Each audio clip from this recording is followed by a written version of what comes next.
गाँव में या कहीं भी बुजुर्ग लोग बैठे हों तो वो यही दुआ करते हैं कि मेरे मौला अगर औलाद दे तो नेक औलाद देना, और अगर दोस्त दे तो मुखलिस दोस्त देना।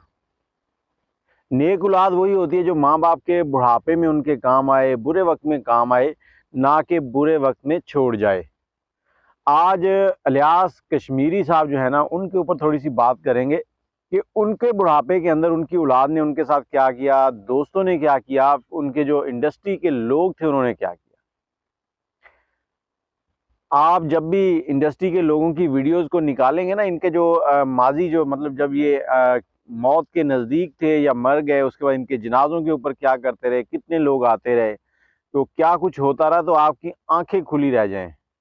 यहाँ पर हम लोग जब देखते हैं ना कि परस्तार जो हैं वो बहुत ज़्यादा मोहब्बत करते हैं इन लोगों से, लेकिन इन लोगों की आपस में मोहब्बत नहीं होती, एक दूसरे की जड़ें काट रहे होते हैं।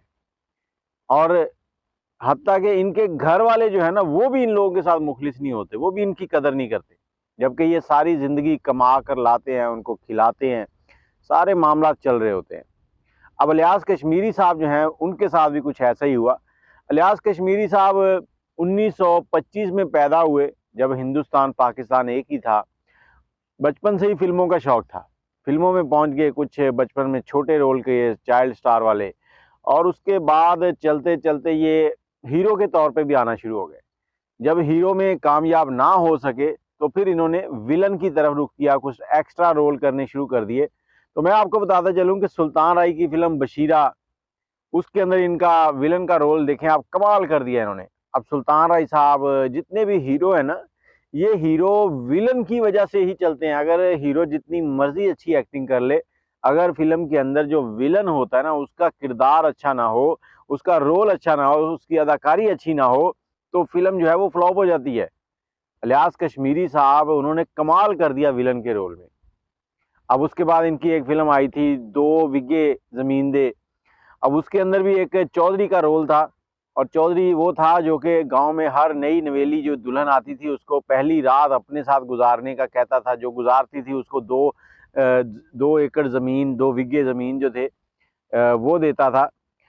अब इस फिल्म के अंदर भी बड़ा कमाल का रोल है, बड़ी देखने वाली सबक आमोज फिल्म है। लेकिन इलियास कश्मीरी साहब के साथ जो आखिरी वक्त में हुआ वो आपके साथ शेयर करते हैं।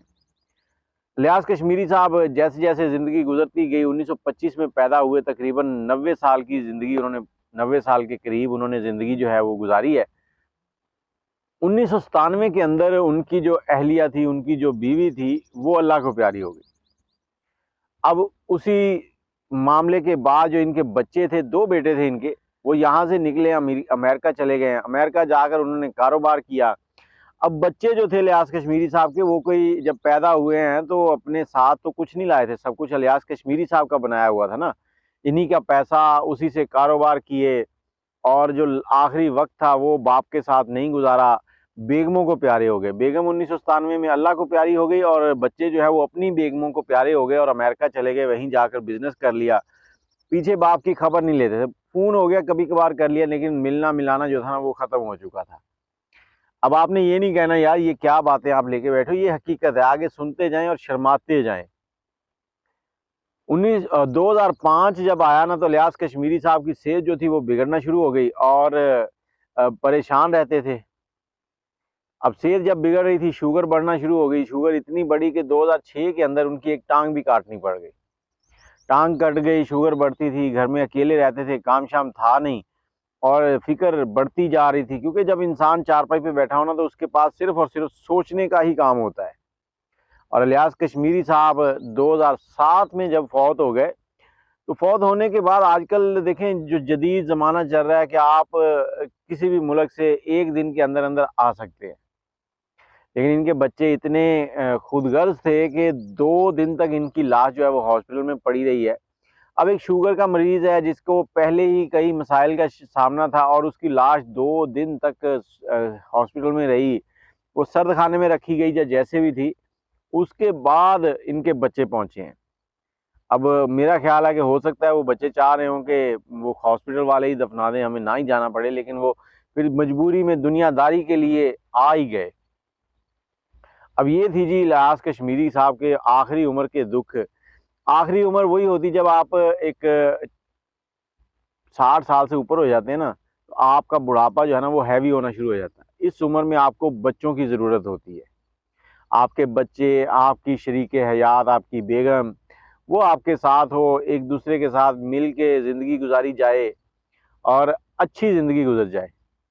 ना कि अगर आप जवानी में लाखों में भी खेलते हो ना और बुढ़ापा ऐसा गुजर जाए ना, तो वो जो लाखों कमाया होता है ना, उस पर भी लानत फेरने को दिल करता है।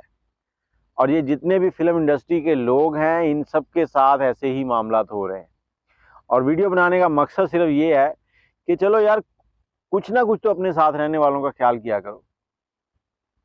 यहाँ पर जितने भी आप लोग देख लें, उनका जब भी आखिरी वक्त आया ना, तो कोई फिल्म इंडस्ट्री का लोग नहीं गया।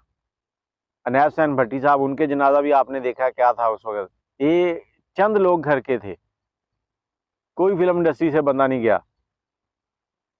और यही काम इलियास कश्मीरी साहब के साथ भी हुआ। तो यहाँ पर सारे खुदगर्ज हो जाते हैं। इंडस्ट्री में जो लोग आपस में काम कर रहे हैं, एक दूसरे के साथ प्यार किया करें। रिज़्क अल्लाह की तरफ से होता है, एक दूसरे की टांगे ना काटा करें। बाकी अपनी राय आप कमेंट में ज़रूर दीजिएगा, क्योंकि ये जो परस्तार लोग हैं ना, ये बहुत प्यार करते हैं। और वीडियो बनाने का मकसद ये है कि जब आप वीडियो देखकर इसको शेयर करेंगे ना, तो ये जो इंडस्ट्री के लोग हैं, इन लोगों तक पहुंचेगी। तो हो सकता है कि आने वाले वक्त में ये लोग होश के नाखन ले लें। बाकी मुझे इजाज़त दें, दुआ में याद रखिएगा। अल्लाह हाफिज़।